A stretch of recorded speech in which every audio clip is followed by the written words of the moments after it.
Hi, it's Chris Watkin here, and I'm with Charlotte Jeffrey Campbell, very well-known estate agency and letting agency trainer. Charlotte, is perfectionism in the lettings industry holding us back? Talk to me.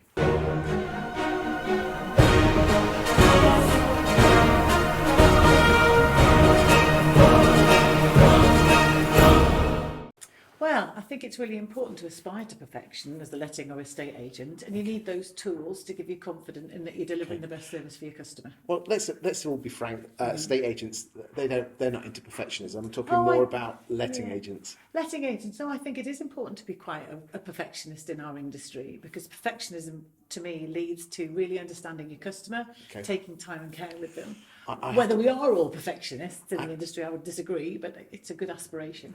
I have to disagree with you. Okay. I have to disagree that I think perfectionism is a disease that holds people back. Okay, yes. Okay. All right, so I see where you're coming from this. So I know as a personality, I'm a perfectionist. Okay. And I know that I sometimes have had scenarios where I've failed, or I felt like I'm failing. I haven't hit my targets, and I go home at the end of the day and I feel like I've failed.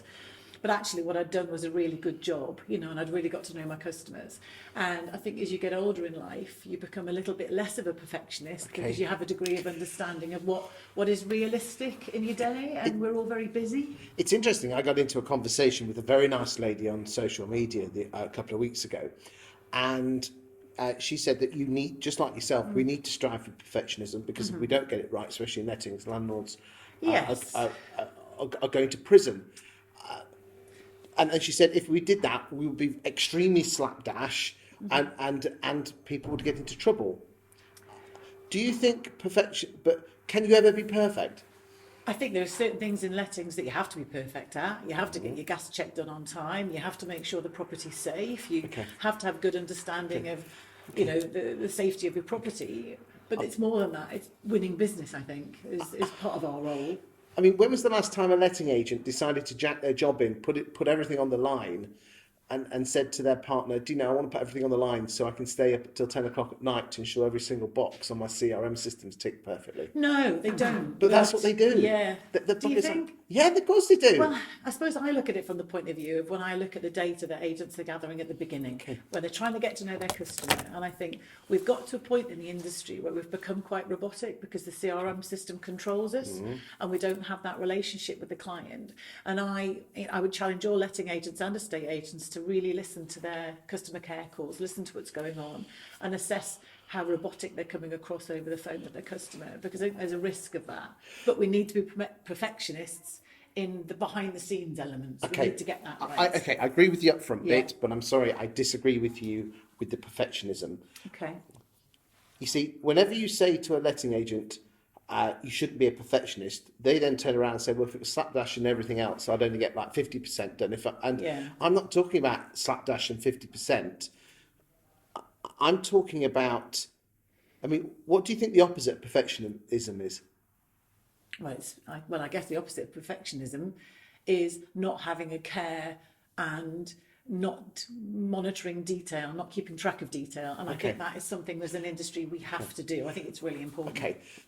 You see, a lot of people say the opposite of perfectionism is mediocrity or mediocre. Okay. And I would actually say the opposite of mediocre is a strive for excellence. Yes. Okay. And you can never get to 100%. And I would say perfectionism isn't a lot of people say perfectionism is a state of mind. And I think it's all about being conscientious in your work and striving for excellence, and not beating yourself up if you get to 98 or 99%. Yeah. But you'll never get to 100%. And the amount you said, you beat yourself up. Yeah, why? Absolutely. I don't know, because I think as salespeople, I think we're a real funny bunch, because I think we're outwardly very confident, and our job is to influence and persuade. But if you say no to me, I think a lot of estate agents, it affects them. That's a different thing. That's not a perfectionism thing. You see, most letting agents are detail-orientated people, very conscientious, want to do everything right, almost perfect to the point that it's holding them back. Would you property agree? managers, yes. Letting agents front of house, I would still say, are the salespeople that are driven to win business. Yeah. So would you always put them in the same category as estate agents? Yes. Okay. For me, the behind-the-scenes property managers, They're the ones that beat themselves up. No, I think they're the ones who need to have process. They need to be Don't perfect at what they disagree, do. but I'm not talking about.